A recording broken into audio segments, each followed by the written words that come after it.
जोहार दोस्तों, स्वागत है आप सभी का अपने प्यारे यूट्यूब चैनल पीसीएस बाबा में। तो दोस्तों, आपके बहुत सारे कन्फ्यूज़न थे कि सर पेपर 1 में क्या किया जाए, पेपर 1 किस तरह के क्वेश्चन आएंगे, उसमें नेगेटिव मार्क्स होता है कि नहीं होता है, टोटल कितने क्वेश्चन आते हैं उसमें, मुझे कितने सवाल उसमें करने पड़ेंगे, कितना छोड़ सकता हूँ। फिर 2 सेक्शन आता है, हिंदी और इंग्लिश, तो क्या दोनों में हमें इंडिविजुअल कट ऑफ क्वालिफाई करना है, क्या पेपर 1 का मार्क्स जो फाइनल मेरिट लिस्ट है मेरा वहाँ जुड़ेगा या नहीं जुड़ेगा, और सर किस तरह के क्वेश्चन आते हैं, ग्रामर से कितने क्वेश्चन आते हैं, पैसेज से कितने क्वेश्चन आते हैं। तो इस तरह का तमाम डाउट अगर आपको हैं तो फिर वीडियो आप देख सकते हो, नहीं तो फिर अपना तैयारी में जिसमें लगे हुए लग सकते हो, ठीक है। क्योंकि मेरा किसी तरह का भी कोई उद्देश्य नहीं कि आपका टाइम किसी भी तरह से वेस्ट हो, क्योंकि बार बार मैं आपको मोटिवेट करता हूँ कि 1 सेकेंड भी बर्बाद नहीं करना। अगर मैं ही आपका बर्बाद कर दूँ तो क्या फ़ायदा, ठीक है। तैयारी में लगे रहो। निगेटिविटी चारों तरफ है, 10 आदमी 10 तरह के बात बोल रहे हैं, लेकिन टारगेट हाई की रखो, टॉप की रखो, ठीक है। ये तुम्हें भी पता है, मुझे भी पता है, तो मैं तुम्हें अंधकार में नहीं रखूँगा कि कोई भी एग्ज़ाम 100% फेयर नहीं होता है, ठीक है। लेकिन ये भी सच है कि 100% अनफेयर भी नहीं होता है, ठीक है। 50-60% हर जगह बहुत ही अच्छा से उसको मैनेज किया जाता है। तो चलो आगे बात करते हैं पेपर 1 पे, ठीक है। ये पेपर 1 का क्वेश्चन है। आज के वीडियो में आपको पेपर 1 के क्वेश्चन भी दिखाने जा रहा हूँ कि किस तरह के क्वेश्चन आते हैं, जिससे इस एक वीडियो से आपके पेपर 1 के जितने भी डाउट है सारे के सारे क्लियर हो जाएंगे। साथ ही इस पीडीएफ को भी मैं आपको दे दूंगा टेलीग्राम में, ठीक है। और एक और प्रैक्टिस सेट भी दे दूंगा आपको पेपर 1 के लिए, ताकि आप प्रैक्टिस कर लो और देख लो कि तुम किस लेवल में हो, क्योंकि इसे क्वालिफाई करना है। अगर यहीं पे अटक गए तो फिर आगे नहीं बढ़ पाओगे, ठीक है। तो अब शुरू करते हैं। हम शुरू करेंगे आपके सवालों से ही, ठीक है। ठीक है, चलो। सबसे पहला सवाल, ठीक है, कि मार्क्स जुड़ेगा कि नहीं, ठीक है। जुड़ेगा कि नहीं, तो मार्क्स नहीं जुड़ेगा, ठीक है। इस पेपर में आपको क्वालिफाई करना है बस, ठीक है। क्वालिफाई करना है, इसका रत्ती भर नंबर नहीं जुड़ेगा, ठीक है। दूसरा सवाल, सर कितने क्वेश्चन आते हैं इसमें, कितने सवाल आते हैं इसमें एग्ज़ाम में। तो सवाल बच्चों आपके आएंगे 120 सवाल, ठीक है। 120 क्वेश्चन आएंगे इसमें। सर 120 क्वेश्चन तो आते हैं, पर आप बोल रहे हो कि क्वालिफाइंग होता है, तो सर हम कितने कर दें ताकि हम अंदर आ जाएंगे, ठीक है। तो क्वालिफाइंग है 30%, ठीक है। 30% मतलब 120 का 30% निकालो, कितना आ जाएगा, 12 या 36 क्वेश्चन, ठीक है। मतलब आपको 36 क्वेश्चन करने हैं, ठीक है। 30% क्वेश्चन करने हैं आपको, 12 या 36 हो गया, तो आपको 36 क्वेश्चन इसमें करने होंगे, तभी आपका सिलेक्शन हो पाएगा, ठीक है। तो यहाँ तक आपको कॉन्सेप्ट क्लियर हो गया। अब उसके बाद तीसरा जो सवाल आएगा कि सर इसमें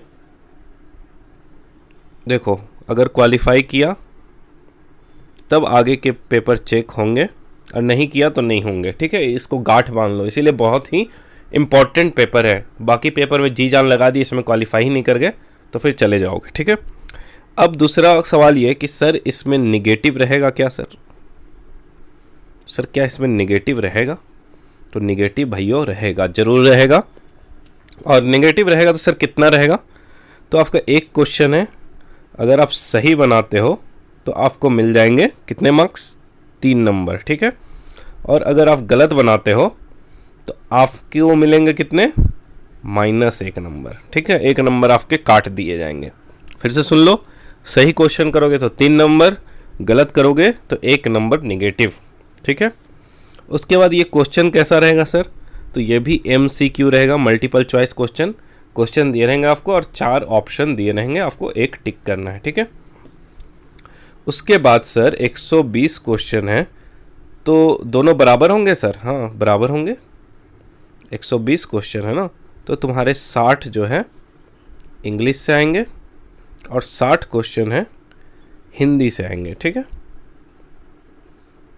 तो 60 और 60 मिलके 120।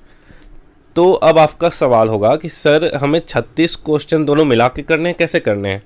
तो देखो आपका जो एडवर्टीजमेंट था उसमें साफ साफ लिखा हुआ है कि दोनों का जोड़ के आपको 30% नंबर, 30% क्वेश्चन सही करने हैं, ठीक है। मतलब 36 क्वेश्चन आपको सही करने हैं। तो आप अगर इंग्लिश में ज़्यादा कर लेते हो, हिंदी में 1-2 क्वेश्चन भी करोगे तो उससे कोई दिक्कत नहीं होगी। फिर से सुन लो, हिंदी और इंग्लिश में से किसी एक में भी कर लो तो कोई दिक्कत नहीं होगी, लेकिन खाली मत छोड़ना। कोई दूसरे पेपर में 1-2 क्वेश्चन भी उतना तो कर ही पाओगे, कर देना, ठीक है, ताकि जैसे वाले भी खुश हो जाए, ठीक है। वैसे कोई दिक्कत नहीं होगी। अगर तुम्हारा इंग्लिश अच्छा है तो इंग्लिश में काम करो, हिंदी अच्छा है तो हिंदी में काम करो, टेंशन लेने की कोई भी ज़रूरत नहीं है। और 30% मतलब 36 क्वेश्चन का टारगेट है, तो तुम अपने तरफ से कम 50 क्वेश्चन तो सोचो कि कर लूँ, क्योंकि क्वेश्चन का भरोसा नहीं होता है कब कौन क्वेश्चन गलत हो जाए कन्फ्यूज़न में, ठीक है। तो ये हुआ सिंपल, यहाँ तक आपको पूरा क्लियर हो गया होगा, ठीक है। अब आपका क्वेश्चन आते हैं कि सर क्वेश्चन किस तरह से आएंगे, ठीक है। तो 120 क्वेश्चन है, 60 मैंने बताया आपको इंग्लिश से, 60 मैंने आपको बताया हिंदी से, ठीक है, 120 में। और इस इंग्लिश के 60 में ना 30 क्वेश्चन आएंगे आपके क्या, पैसेज, ठीक है। पैसेज मतलब बड़ा सा पैसेज दे दिया जाएगा, उससे क्वेश्चन निकाले रहेंगे आपको कि भैया पढ़ पढ़ के बनाओ, ठीक है। और 30 जो क्वेश्चन है वो आएंगे ग्रामर से, ठीक है। ये मतलब 1-2 क्वेश्चन इधर उधर हो सकता है, क्योंकि ये मैं बता रहा हूँ लास्ट जो एग्जामिनेशन हुआ है CGL की तरफ से, JSSC की तरफ से, उसका क्या पैटर्न है उसके अनुसार आपको बता रहा हूँ, ठीक है। और हिंदी में जो 30 क्वेश्चन रहेंगे उसमें भी वैसे ही रहेगा, 30 रहेंगे अपठित गद्यांश जिसको बोलते हैं ऑफ हिंदी में पैसेज, और 30 रहेंगे ग्रामर मतलब व्याकरण, ठीक है। तो 30 120 हो गए, ठीक है। अब एक एक करके हम हिंदी और इंग्लिश की बात करते हैं, ठीक है, कि किस तरह के क्वेश्चंस इसमें रह सकते हैं। तो हिंदी में अगर हम बात करें सबसे पहले, तो अपठित गद्यांश में तो कुछ भी आपसे पूछ सकते हैं, आपको पता ही है, उसको दे देंगे और बोलेंगे उसमें आप हिंदी मतलब बोली, लिपि, ये सब चीज़ कुछ कुछ पूछ सकते हैं। उसके बाद व्याकरण में आपसे क्या पूछेंगे, जो सिंपल 10th लेवल का है, ठीक है, 10th लेवल का जो व्याकरण है वही सब आपसे पूछेंगे। इसमें क्या क्या आ जाएगा भैया, तो संधि हो गया, काल हो गया, वचन हो गया, लिंग हो गया, ठीक है, लिंग हो गया, फिर कारक हो गया, प्रत्यय हो गया, मतलब जो सिंपल व्याकरण के सिलेबस रहते हैं, ठीक है, इसका कुछ अलग से कुछ नहीं रहेगा, ठीक है। संधि, समास, क्रिया हो गया, मतलब लगभग सब आपको इसमें हल्का हल्का देखने ऊपर ऊपर से, ठीक है। फिर विलोम शब्द आपसे पूछ देंगे, इसका विलोम शब्द बताओ, इस शब्द का पर्यायवाची शब्द बताओ, ठीक है, वाची शब्द बताओ। तो वही 10th लेवल का आपका पूछ देंगे सब कुछ, ठीक है। उसके बाद आपका कुछ कुछ साहित्य से भी 1-2 क्वेश्चन रह सकता है, तो उसका टेंशन नहीं लेना, और इतिहास से भी, ठीक है, मतलब कि ये इतिहास क्या है, ये वो संवैधानिक दर्जा क्या है, उस तरह का आपसे सवाल पूछ सकते हैं हिंदी में, ठीक है। अब अगर हम इंग्लिश की बात करें, तो इंग्लिश में भी वही कैसे रहेगा, 30 क्वेश्चन पैसेज के और 30 क्वेश्चन ग्रामर के, ठीक है। तो आप इसमें देखोगे ना, एक चीज़ और याद रखना, मैंने बताया नहीं आपको, कि पैसेज जो है आपका हिंदी या इंग्लिश में लगभग 6 देखने को मिलेंगे, 6 पैसेज। ये ज़्यादा कम भी हो सकते हैं, लेकिन मिनिमम मतलब इसी आके आसपास जितने भी एग्जामिनेशन हुए हैं उसमें आए 6 पैसेज, ठीक है। और हिंदी में भी 6 पैसेज मिलेंगे आपको, बाकी ग्रामर का क्वेश्चन, ठीक है। तो इंग्लिश ग्रामर में क्या है, सिंपल जो सिनोनीम हो गया, जितना भी SSC का सिलेबस रहता है, ठीक है, एंटोनीम हो गया, फिर हो गया आइडियम्स एंड फ्रेजेस, ठीक है, आइडियम्स एंड फ्रेजेस हो गए आपके। फिर वन वर्ड सब्स्टिट्यूशन हो गया, अनेक शब्दों के लिए जो एक शब्द होता है, वन वर्ड सब्स्टिट्यूशन हो गया। फिर आपका बाकी तो ग्रामर का पोर्शन वो तो रहेगा ही ना, जैसे नाउन हो गया, प्रोनाउन हो गया, ये सब चीज़, एडजेक्टिव, एडवर्ब, वो सब तो आपके रहेंगे ही रहेंगे, ठीक है। तो लिख लो नाउन, प्रोनाउन, एडजेक्टिव, एडवर्ब, ठीक है। नॉर्मल ग्रामर इसमें क्या बताना, सबका तो कॉमन रहता है जितना भी है। अब डायरेक्टली हम आते हैं क्वेश्चन पे कि किस तरह के क्वेश्चन इसमें आते हैं। तो ये आपके सामने क्वेश्चन है, इसको हम डिटेल से देखेंगे। उतना अब पूरा पैराग्राफ तो आपको पढ़ के नहीं बता सकता हूँ, बहुत बड़ा होगा। आपको PDF भेज दूंगा ग्रुप में, टेलीग्राम ग्रुप ज्वाइन कर लेना, लिंक पिन कर दूंगा, उसी में आपको मिल जाएंगे, ठीक है। तो ये शुरुआत करते हैं इसकी, देखते जाना तुम, ठीक है। पहला है जनरल हिंदी, सामान्य हिंदी, ठीक है। तो यहाँ देखो किस तरह के इतना बड़ा बड़ा आपको पैसेज दिया गया है। पैसेज एक बस सुना दे रहा हूँ, पढ़ के देख लेना। हमारे देश के महान संत स्वामी समतीर्थ एक बार जापान गए। वे रेल में यात्रा कर रहे थे कि एक दिन ऐसा हुआ कि उन्हें खाने को फल न मिले और उन दिनों फल ही उनका भोजन था। गाड़ी एक स्टेशन पर ठहरी तो वहाँ भी उन्होंने फल की खोज की, पर वे नहीं पा सके। उनके मुंह से निकला, जापान में शायद अच्छे फल नहीं मिलते हैं, ठीक है। एक जापानी की युवक प्लेटफॉर्म पर खड़ा था। वह अपनी पत्नी को रेल में बैठाने आया था। उसने यह सब सुन लिए। सुनते ही वह अपनी बात बीच में ही छोड़कर भागा और कहीं दूर से एक टोकरी ताजे फल ले आया। वे फल उसने स्वामी रामतीर्थ को भेंट की और उनसे कहा, लीजिए, आपको ताजे फलों की जरूरत थी। स्वामी जी ने समझा यह कोई फल बेचने वाला और उसने दाम पूछे। इस पर दाम बताने से इनकार कर दिया। बहुत आग्रह करने पर उसने कहा, आप इनका मूल्य देना ही चाहते हैं तो वो यह है कि आप अपने देश में जाकर किसी से यह न कहिएगा कि जापान में अच्छे फल नहीं मिलते हैं, ठीक है। तो इस तरह का आपको पूरा का पूरा कहानी मिलेगा, ठीक है। देखो जैसे पूछा, युवक ने फलों के दाम क्यों नहीं लिए? तो पहला, स्वामी जी का सम्मान करते हुए। दूसरा ऑप्शन है, स्वामी जी फलों का दाम कम करा रहे थे। तीसरा ऑप्शन है, वह स्वामी जी का अपमान करना चाहता था। चौथा, उसने फल अपने देश का मान बचाने के लिए। सिंपल क्वेश्चन है, ठीक है।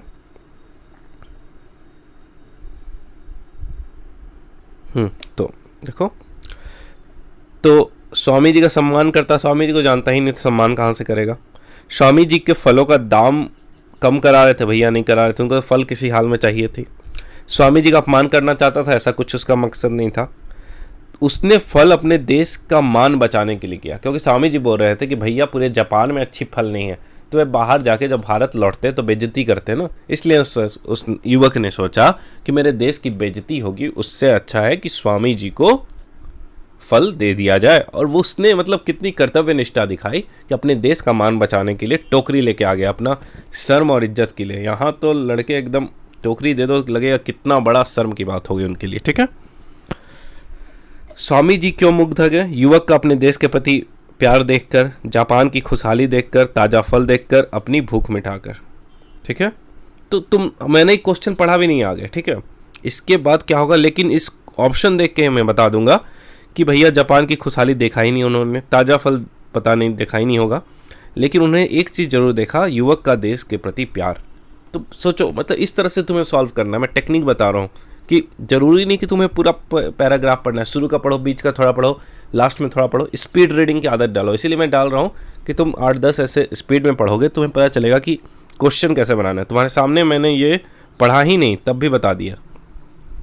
फिर किसी कार्य की महानता किस में होती है? कार्य की विशालता में, कार्य करने वालों की भावना में, धैर्य से कार्य करने में, साफ सुथरा कार्य करने में, ठीक है। तो देखो, सबसे बड़ा चीज हो गया, कोई कार्य महान क्यों होता है? तो कार्य की विशालता में तो कभी नहीं। इसका मतलब है कि जो मोची है, जो छोटा छोटा काम करते हैं, वो महान नहीं है? जरूर है भाई। कार्य करने वाले की भावना में, एकदम सही बात है। धैर्य से कार्य करने को तो होता ही है। साफ सुथरा कार्य करना नॉर्मल है। तो मेन हो गया कार्य करने वालों की भावना में। अगर एक मोची भी पूरा एकदम मन लगा के, दिल लगा के, जो आपके जूते सिल रहा है एकदम मेहनत करके, तो वो भी महान कार्य की श्रेणी में आ जाएगा, ठीक है। मैंने आपके सामने बस 4 लाइन पढ़ी और तीनों क्वेश्चन बना दिया। इस तरह आपको बनाना है, ठीक है। मैं टेक्निक बता रहा था आपको, ठीक है। अब देखो, फिर क्वेश्चन नंबर 4, युवक फलों की टोकरी क्यों लाया? स्वामी राम तीर्थ की पहचान कर, भैया नहीं जानता था उनको। वह फल बेचने वाला था, नहीं भैया। अपने देश को मान रखने के लिए, एकदम सही बात है। पैसा कमाने के लिए, एकदम नहीं। मतलब कितना बच्चा क्वेश्चन है। डरो मत, बस एग्जामिनेशन हॉल में तुम्हें धैर्य की ज़रूरत है, साहस की ज़रूरत है, और कोई भी झोला छाप आदमी को मत याद रखना जो तुम्हें डिमोटिवेट करते रहता है। हवा बना देंगे लोग, अरे इतना है इतना है। देखो बहुत सारे लोगों को अपना कोर्स बेचना है इस तरह का, तो वे बहुत ही हाइप करके दिखा देते हैं कुछ चीज़ों को, ठीक है। तुम प्रीवियस ईयर देखो ना, मैं ये क्वेश्चन खुद नहीं बनाया हूँ, ठीक है।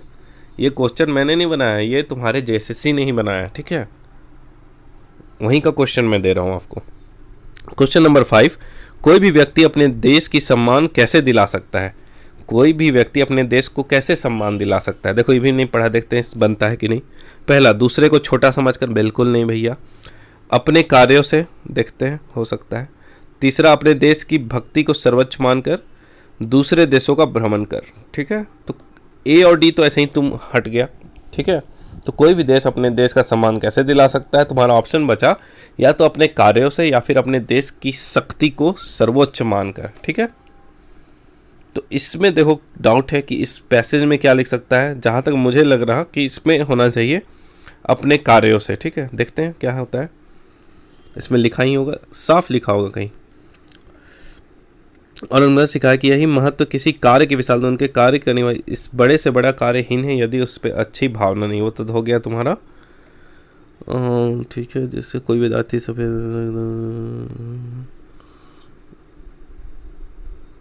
स्वामी जी सुनकर उसी कार्य से अपने देश के गौरव को कितना बढ़ा दिया है। इस घटना की ऊंचाई के नाम अपने दूसरे की निवासी दूसरा शिक्षा, ठीक है। इसके अनुसार यही हो जाएगा आंसर जो मैंने आपको बताया, ठीक है। तो देखा कितना मतलब आसान क्वेश्चन है, ठीक है। अब देखो क्वेश्चन नंबर 6 से 9 पैराग्राफ, ठीक है। मैं इसे नहीं पढ़ रहा हूँ, ठीक है। अरे भैया पिंक हो गया, कोई बात नहीं, पिंक वालों का भी। फिर दूसरा देखो, दूसरा जो हमारा पैसेज है वो है महंगाई को लेके। देखो सिंपल महंगाई रिलेटेड है और आपको पूरे क्वेश्चन दिए 4-5, ठीक है। दूसरा पैसेज हो गया। सब अभी नहीं पढ़ सकता ना, वरना बहुत टाइम लग जाएगा, ठीक है। मैं पीडीएफ डाल दूंगा, देख लेना। फिर आपका हो गया प्रश्न 10 से 14, ये भी आपका क्या हो गया, पैसेज हो गया। अपठित गद्यांश जिसे बोलते हैं, ठीक है। 10 11 12 13 14 देखो क्वेश्चन पूछा हुआ है। फिर आपका 15 से 19 ये भी हो गया अपठित गद्यांश। कितना हो गया अभी तक? ये कितना पहुंच गया हमारा? चौथा आ गया, ठीक है। देखो कितना आता है 15। इसी तरह ये दिया हुआ है मनुष्य चेतना। ऐसे ही तुम्हें पढ़ना, थोड़ा स्पीड पढ़ने की आदत बनाओ, ठीक है, बन जाएगा क्वेश्चन। फिर क्वेश्चन नंबर 20 से 24 यहाँ दिया हुआ है, ठीक है। 5वां हो गया अपठित गद्यांश।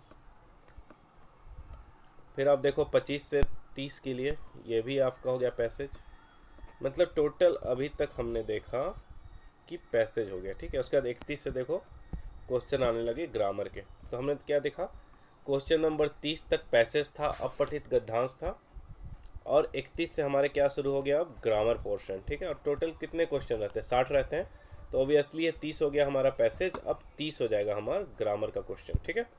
तो ग्रामर का मैं सब बता देता हूँ, इंपॉर्टेंट है। तो आपको बताना है पहला, नी जोड़ धन की संधि क्या है, ठीक है। निधन, निर्धन, निधन, निहत्थन, ठीक है।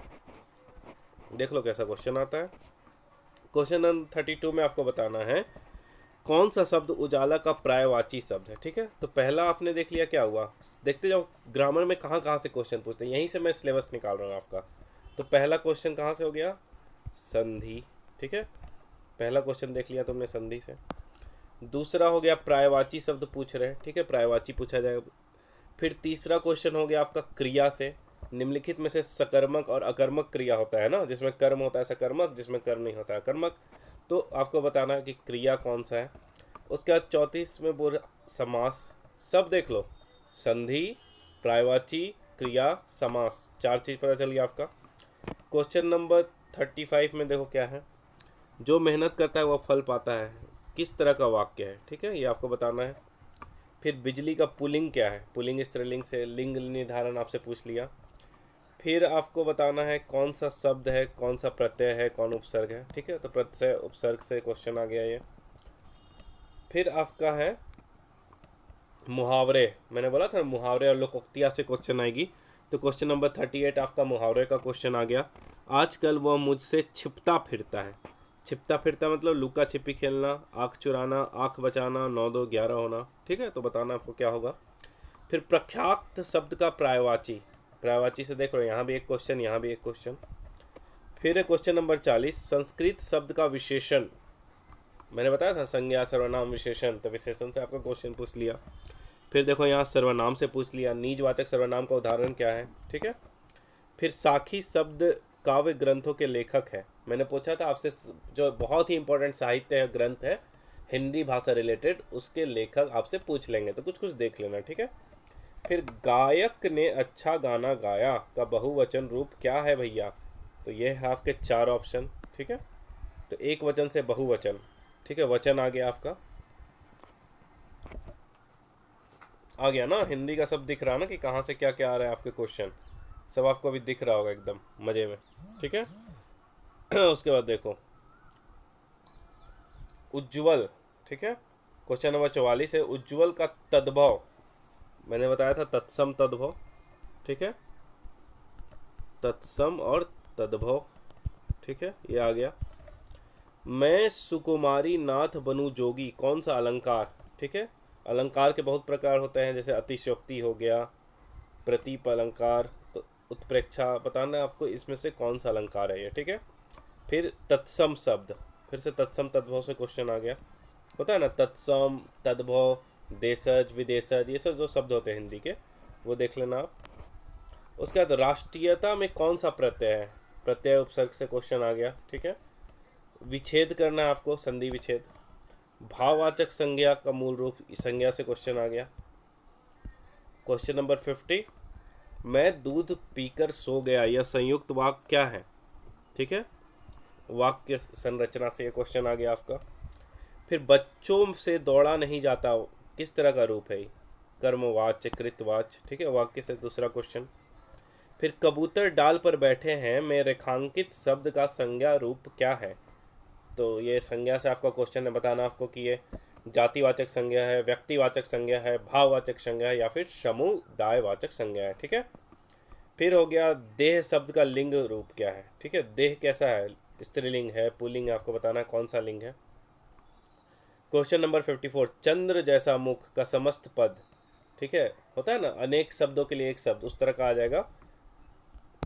फिर है चारू चंद की चंचल किरणों में कौन सा अलंकार है, अलंकार से ये दूसरा क्वेश्चन आ गया आपका।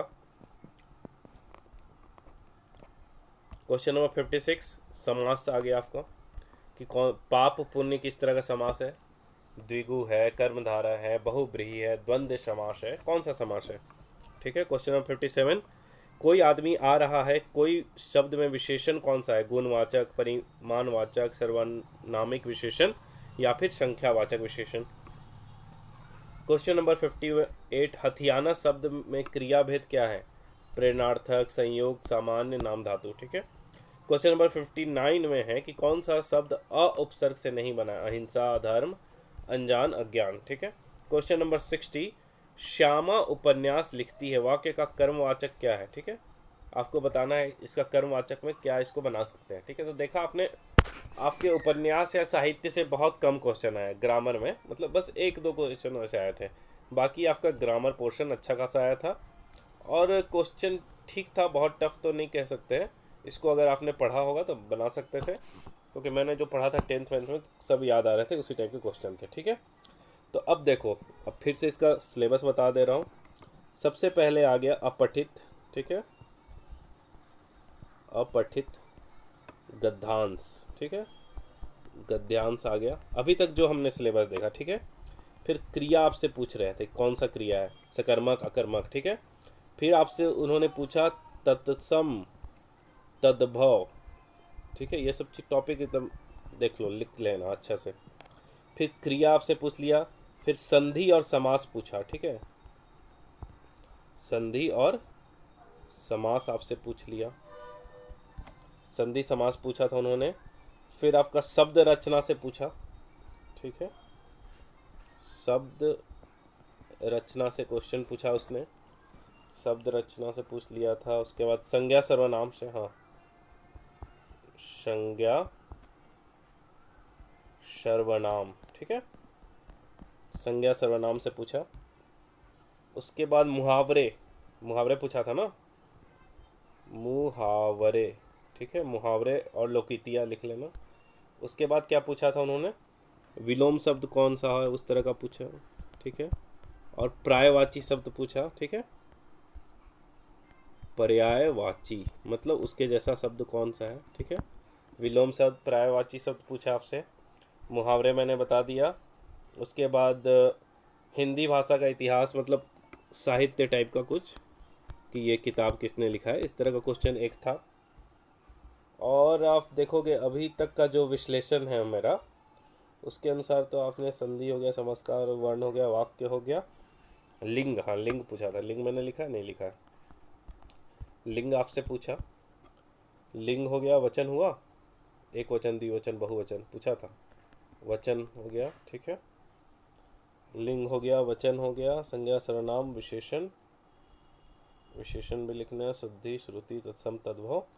मुहावरे हो गया, शुद्ध वाक्य बनाने का मैंने बता दिया आपको, वाक्य पूछा था आपसे, शब्द रचना या वाक्य जो बोलो आप, ठीक है। क्रिया, क्रिया लिखा है कहाँ, क्रिया तो लिख दिया है। हाँ बस, अभी देखोगे अभी मैंने जितने भी क्वेश्चन कराए उससे इतना पूछा गया, फिर से सुन लो। अपठित गद्यांश हो गया, संज्ञा, सर्वनाम, विशेषण हो गया, क्रिया हो गया, तत्सम, तद्भव हो गया, संधि और समास हो गया, शब्द रचना हो गया, संज्ञा और सर्वनाम, मुहावरे और लोकितियाँ हो गया, विलोम शब्द आपसे पूछे गए थे, प्रायवाची शब्द पूछे गए थे, साहित्य से एक क्वेश्चन पूछा गया था, कौन सा लिंग है, पुल्लिंग, स्त्रीलिंग, कौन सा वचन है, एक वचन, द्विवचन, बहुवचन।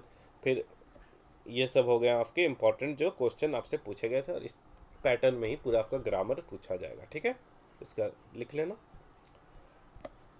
अब हम आते हैं इंग्लिश पोर्शन में, ठीक है।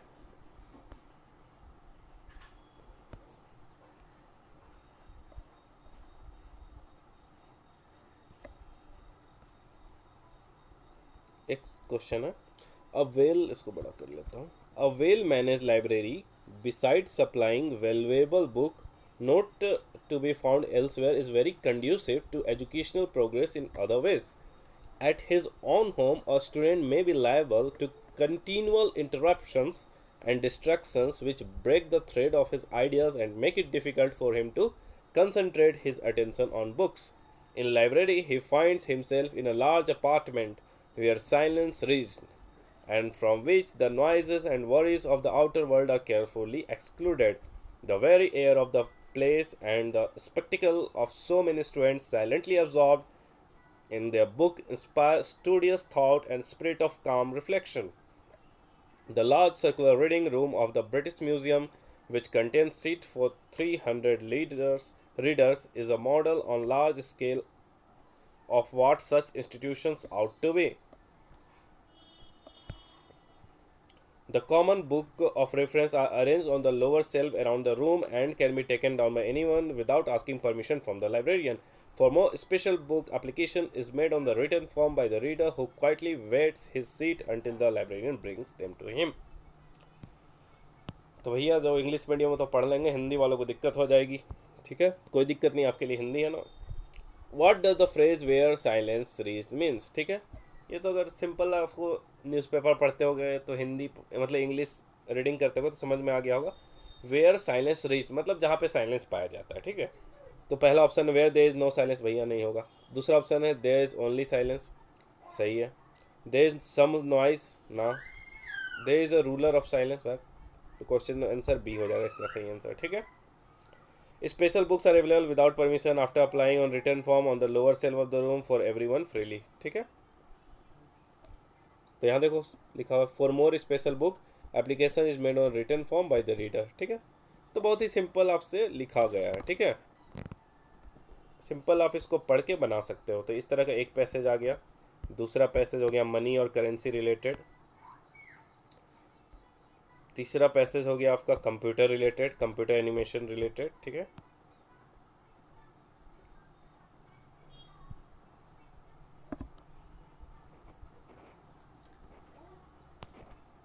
देख रहे हो ना। चौथा पैसेज हो गया आपका यहाँ पे। फिर आपका हो गया पांचवा पैसेज। फिर ये हो गया आपका छठा पैसेज, ठीक है। तो हमने देखा कितना हो गया, 6 पैसेज आ गए। कितने नंबर के भैया, कितने क्वेश्चन, मतलब 30 क्वेश्चन आ गए। तो अब मेरा 30 क्वेश्चन जो है वो किस चीज़ का आएगा, ग्रामर का आएगा, ठीक है। तो अब हम करते हैं इंग्लिश ग्रामर, देखते हैं इसमें क्या क्या पूछे हैं इन लोगों ने।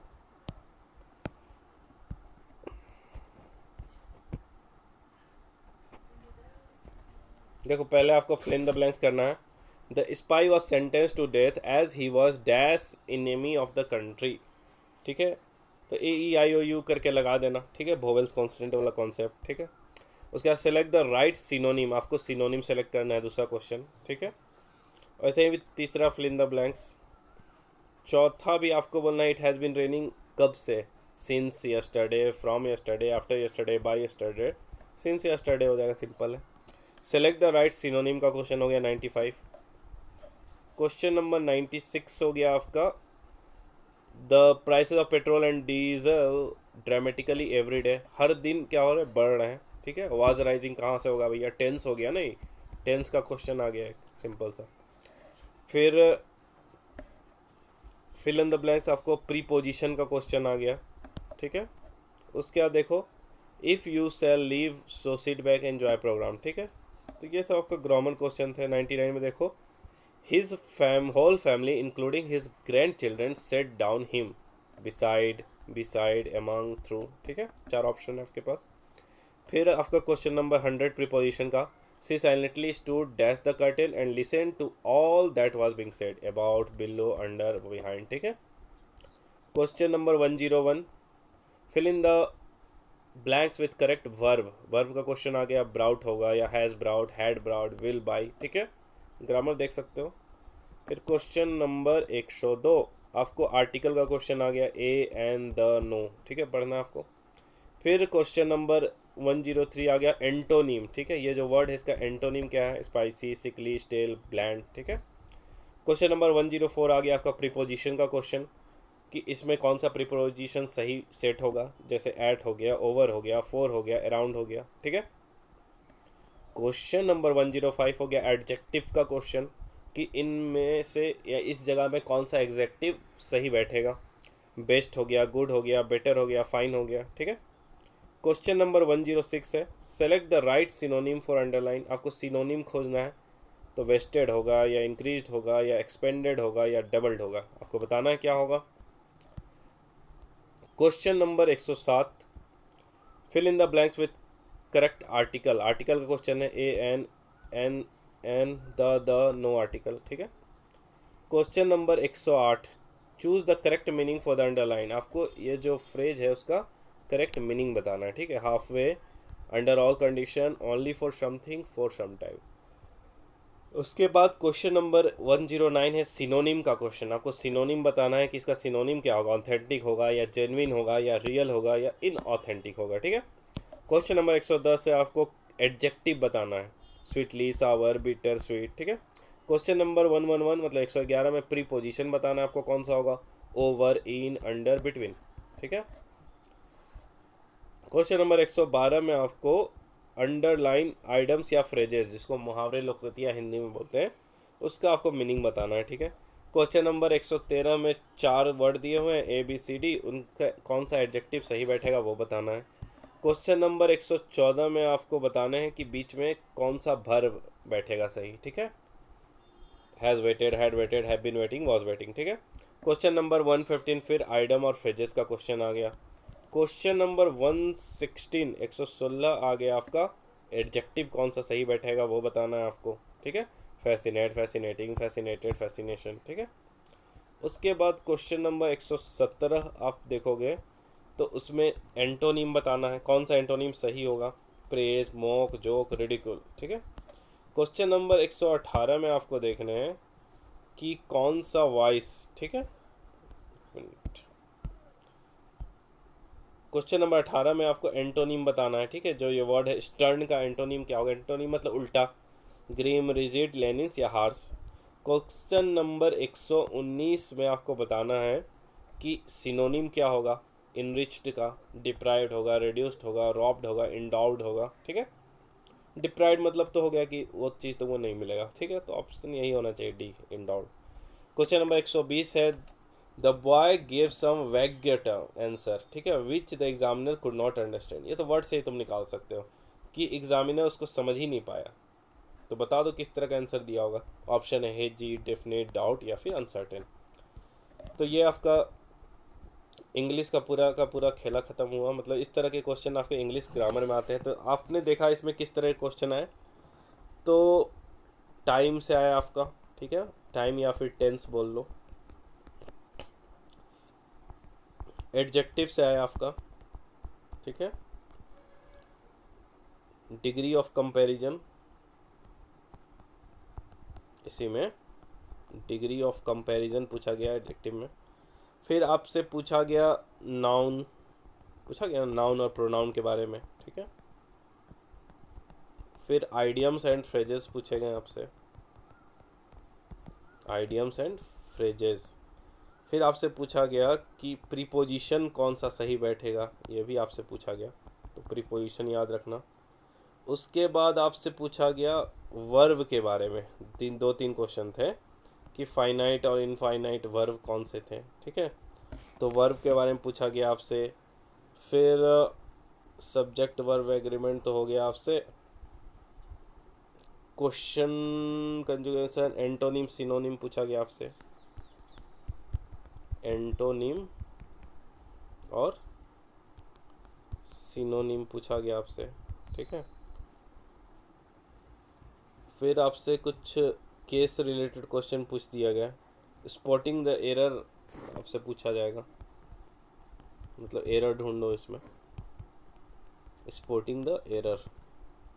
आइडियम्स एंड फ्रेजेस हो गए। फिर आपको सेंटेंस कंप्लीशन, ठीक है, सेंटेंस को कंप्लीट करना है, कैसे उसको कंप्लीट करेंगे, ठीक है। सेंटेंस कंप्लीशन और सेंटेंस इम्प्रूवमेंट, ठीक है। और ये मैं कहीं से मतलब इधर उधर से सिलेबस जैसे रहता है साइड से देख के वो नहीं बता रहा हूँ, जो आपके एग्जामिनेशन में पूछा गया है वो सब आपको बता रहा हूँ। ये सभी आपको ध्यान रखना है और पढ़ के जाना है, ठीक है दोस्तों। तो आज के लिए वीडियो ही इतना ही, ठीक है। एक और आपको प्रैक्टिस सेट मैं ग्रुप में डाल दूंगा, इसका भी PDF डाल दूंगा, ताकि आप प्रैक्टिस करना और देखना कि आपसे क्वेश्चन बन रहे कि नहीं। अगर नहीं बन रहे होंगे तो उस पोर्शन को फिर से पढ़ लेना, और फिर तुम्हें पता चलेगा कि तुम्हें पेपर 1 में मेहनत करने की ज़रूरत है या नहीं, ठीक है। तो बताना वीडियो कैसा लगा, मिलते हैं नेक्स्ट वीडियो में।